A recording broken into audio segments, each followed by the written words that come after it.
E neste momento é hora da gente trazer os nossos bate-papos, as nossas entrevistas. Recebemos hoje aqui no Bom Dia Top o Adriano Fabbri, é um economista, tem um trabalho muito bacana na área de gestão, trabalha com empresas e tudo mais. Vamos falar sobre economia e também inteligência financeira. 2018 já começou, e aí, como é que você faz aí um panorama para este ano? Vai ser um pouquinho melhor que 2017? Mais uma vez, bom dia. Bom dia a todos, eu que agradeço a oportunidade, de falar de um tema que afeta a todos, gostando ou não de economia. Pois é. Ela está presente no nosso dia a dia, 2018 promete realmente ser um ano um pouco melhor, muito longe ainda do que a gente precisa, se a gente considerar que nós tivemos em 2014 um ano sem crescimento econômico, 2015 e 2016 uma queda de mais de 7% no PIB brasileiro, ou seja, na economia brasileira. 2017 cresceu perto de 1%, que é muito pouco. Então, assim, depois de passar por 4 anos ruins, a gente precisaria de um crescimento mais expressivo para poder recuperar os empregos, que foram perdidos. No entanto, 2018 deve fechar aí com um crescimento próximo de 3%, a inflação sob controle, e uma leve recuperação dos empregos, ainda muito aquém do necessário, mas a boa notícia é que a gente interrompe o ciclo de queda e começa eu diria, esboçar um crescimento. Esboçar porque é pequeno ainda perto do que a gente caiu e deixou de crescer, O nosso PIB, se a gente for ver o que deixou de crescer e o que caiu, ele se encontra hoje aí quase que 20% menor do que deveria. Adriano, só deixa eu complementar uma pergunta. Você acha que a instabilidade política é que, de uma certa forma, gerou um pouquinho essa estabilidade financeira? Sem dúvida, Eduardo. A gente tem, na verdade, dois problemas, que afeta a vida do brasileiro. Um de ordem realmente econômica, que é o endividamento da população. A política econômica, nos anos anteriores a 2014, ela foi pautada no endividamento da população. A gente só teve as taxas de crescimento que nós tivemos no governo Lula, por exemplo, porque a população consumiu à base de dívidas, Então é carro em 60 meses e casa em 30 anos, eletrodomésticos no crediário. Então tudo isso fez com que a população, a classe média, por exemplo, que vinha mantendo a economia, endividasse comprometesse 60% da sua renda. Então, se nós não tivéssemos tido problema político, nós teríamos parado de crescer, tanto é que já paramos em 2014. Teríamos parado de crescer por conta do endividamento da população. A população brasileira, naquele momento, encontrava-se com a sua renda 45% comprometida com dívidas. E quem já comprometeu 45% da renda com dívidas, só sobra para alimentação, Na média, a gente pode falar dessa maneira. Então, um problema é de ordem econômica, que é o endividamento da população, e o outro problema, sim, de ordem política. A gente não pode atribuir só a questão política, mas certamente que nós não teríamos passado por esses anos de queda, não teríamos perdido tantos empregos se a gente tivesse uma estabilidade política. E é isso que as pessoas não percebem. Nem as pessoas que estão de fora, nem as que estão dentro da política, cada um quer defender o seu interesse e não se pensa no país. Pois é. Adriano, obrigado aqui pela sua participação, bom dia, prazer recebê-lo novamente. Lembrando que o pessoal que está em casa, que tiver pergunta, pode mandar pelo WhatsApp, 14998821013, que a gente repassa aqui é o Adriano. E um dos temas que você trata em suas palestras é sobre inteligência financeira. O que vem a ser inteligência financeira, Adriano? Olha, bom dia novamente. A inteligência financeira contempla desde das nossas crenças até ferramentas de planejamento e de controle financeiro e comportamentos adequados para uma vida de equilíbrio e de sucesso financeiro. Então, seria uma junção de crenças, ferramentas e comportamentos adequados para que a gente tenha o equilíbrio financeiro e depois do equilíbrio buscar realmente sucesso financeiro e ter condições de ter uma aposentadoria, inclusive, mais digna. Adriano, uma das coisas que a gente sempre tem tratado aqui nos nossos programas, no nosso bate-papo, é essa cultura que o brasileiro não tem de poupar? Você também acredita que o brasileiro não tem essa rotina? O que às vezes sobra acaba gastando? Quer dizer, obviamente não dá para a gente generalizar, mas via de regra, na média, o pessoal gasta mais do que ganha, não é verdade? Isso é verdade, e o próprio governo nos últimos anos incentivou isso, porque se eu faço consumo através das dívidas, não sobra para poupança. Então, se eu posso comprometer no máximo 30% da minha renda com dívida, né? E se eu vinha comprometendo 45% e a classe média chegou a 60%, não sobra para o consumo. Então, esse próprio endividamento que a gente citou no começo da entrevista, ele é responsável também pela falta de poupança. Ao invés de poupar, eu compro a prazo. Então aí acabou a minha condição de poupança. Se eu compro tudo a prazo, não sobra para poupança. E, Adriano, a gente está aproveitando aqui, fazendo uma pergunta que chega pelo WhatsApp da Top, né? Para quem consegue, sobra um dinheiro ali no final do mês, né? Por exemplo, o Júnior de Bauru, ele está perguntando sobre o Tesouro Direto. Quais são as principais vantagens de se investir no Tesouro Direto? Olha, esse tipo de investimento, né? Ele vinha tendo um desempenho bem acima do que os outros investimentos, né? Não estamos no melhor momento para esse investimento, assim como qualquer investimento hoje de renda fixa vai pagar menos porque as taxas de juros caíram. Agora, todo investimento em renda pré-fixada, né, acaba tendo a garantia do ganho. Então, para quem não é especialista na área e não está sendo orientado por um especialista, todo investimento que me dá uma renda fixa, que eu sei o quanto eu vou ganhar, acaba sendo melhor, né? Porque o investimento em renda variável acaba sendo um risco, ou seja, é algo para quem estuda esse assunto no dia a dia, né? Então, o rendimento pré-fixado, ele acaba sendo algo interessante. Depois também posso deixar o meu contato e aprofundar esse tipo de dúvida aí com o Júnior.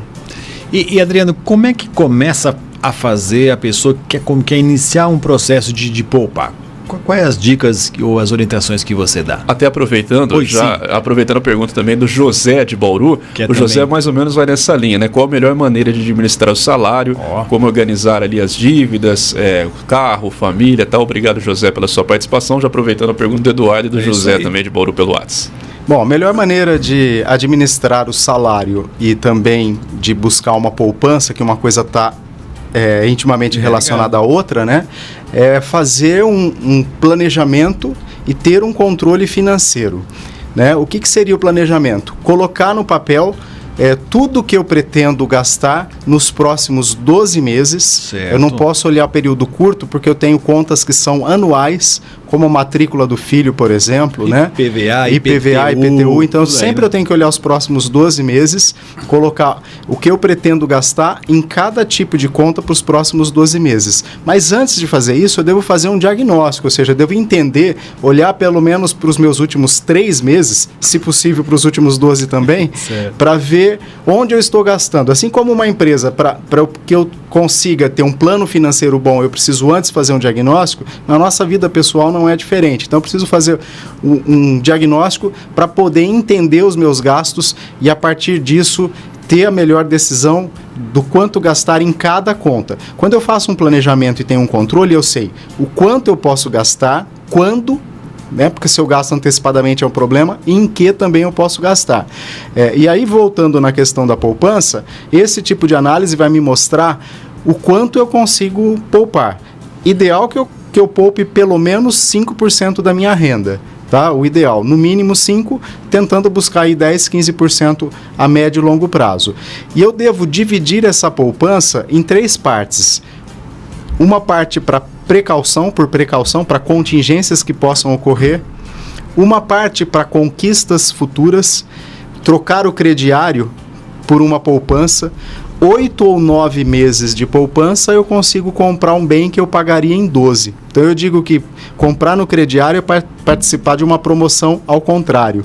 É você pagar por 3 e levar 2. Tá? Então, guardar uma parte dessa renda para consumos futuros e uma terceira parte dessa poupança ser direcionado para um complemento de renda na minha aposentadoria.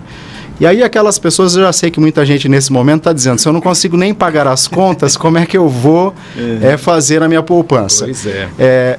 Para quem nesse momento não consegue ter uma sobra, começa com um valor que seja inexpressivo. Eu acho que ninguém pode dizer que não dá para guardar R$5 por mês ou R$3. E aí o ouvinte também deve estar perguntando que diferença isso vai fazer. Vai fazer que você começa a praticar, e todo hábito começa com mudanças de mentalidade e depois com ações. Eu vou praticando e vou mostrando para o dinheiro que eu tenho a condição de poupar. R$3 de poupança, eu acho que todo mundo consegue fazer para poder começar a praticar isso. Começa guardando no cofrinho, depois no tempo leva lá para o banco. Cartão de crédito e cheque especial. Esses dois aí, essa dupla, são os vilões aí de muitas famílias. É possível sair de ficar sempre pagando cartão de crédito e sempre no cheque especial, Adriano? Olha, são vilões porque o brasileiro, em geral, acaba entendendo essas duas ferramentas como complemento de renda, quando na verdade elas são meios de pagamento, né? Eu não deveria contar nem com o limite do cheque, nem com o limite do cartão para fazer o consumo, é só um meio de pagamento. Então eu tenho que ver o que cabe dentro de uma compra a prazo parcelada com cartão e não usar aquilo como complemento para conquistar imediatamente o bem que eu desejo naquele momento. Então, a partir do momento que eu entendo que isso é um meio de pagamento, ele deixa de ser um problema. Eu uso o cartão só para fazer os pagamentos e não para um complemento de renda. E é possível sair dessa dívida, né, Adriano? Acho que aí tem que ter aí que você falou, a inteligência financeira é onde ela está embutida aí. E quando eu digo que a inteligência financeira ela passa por comportamento, ela passa por dois tipos de comportamentos básicos: comprometimento e disciplina. Então, a partir do momento que eu fiz uma análise e entendi por que eu me endividei, eu acabo tendo que ter compromisso firme, né? Isso é comprometimento, e até mesmo fazer algum sacrifício, se necessário for, para sair desse endividamento, e tem que ter disciplina para cumprir também aquilo que eu planejei, né? Porque disciplina é você ser mais forte que todas as tentações que existem para você não fazer algo que você planejou. Então, isso é necessário. Não adianta você ter as melhores ferramentas de planejamento e de controle financeiro se você não tiver comprometimento com seus objetivos e disciplina no dia a dia para não cair em tentação. E tudo isso, Eduardo, começa com o que eu penso em relação ao dinheiro. Tudo que nós falamos até agora começa com as nossas crenças em relação ao dinheiro. O dinheiro não é a coisa mais importante da nossa vida. Pois é. Mas certamente é uma delas. Né? Se eu penso na minha família como algo mais importante, o dinheiro vai me dar quase tudo que ela precisa, ou muita coisa do que ela precisa. Então, agora, se eu entendo que o dinheiro é a causa de todos os males, eu vou ter ações até inconscientemente para me livrar, né, para me livrar dele no dia a dia. Adriano, muito bacana, viu? Nosso bate-papo, nosso tempo é curtinho, né? Já temos só 15 minutinhos para poder falar. Eu agradeço você, viu? Mais uma vez está aqui à disposição, dando essas dicas importantíssimas aqui pra gente. Essa entrevista vai pro nosso canal de YouTube, lá as pessoas vão poder compartilhar e também ver isso tudo mais. Quem quiser achar o Adriano Fabri, como é que faz? Olha, pode me mandar um e-mail para o contato@adrianofabri.com.br, né? O nosso site é adrianofabri.com.br, e aí posso, inclusive, detalhar um pouco mais a dúvida do Júnior, né? Sobre o Tesouro Direto e qualquer outro tipo de dúvida, né? Que as pessoas podem ter. Manda um e-mail, né, nesse endereço, contato@adrianofabri.com.br, ou no 3234-6878, estou à disposição aí para aprofundar um pouco mais nesses assuntos. É isso aí. Lembrando que o Adriano também, o Adriano Fabri tem um canal no YouTube e recentemente ele entrevistou o grande Fábio Carilli, Daniel Martins, o grande, né? Foi um bate-papo legal também, né? Foi muito legal, Eduardo. Você acaba, independente, né? Eu sou corintiano e sou corintiano fanático. Que coisa boa. Mas independente disso, né? Você olhar para os resultados e perceber o que existe por trás dos resultados que o profissional vem alcançando. Pois é. E quando você entrevista, a entrevista está lá disponível já no canal, você entende por que um cara que assume um time que estava desacreditado naquele momento, né, conquista o bicampeonato paulista, campeonato brasileiro, e esse ano vem tendo aí um desempenho bom também. você acaba entendendo o conjunto de situações, né, que estão por trás desses resultados. Muito bacana. O endereço do canal é fabricandoresultados.com.br. Cai direto lá no YouTube. Muito bom.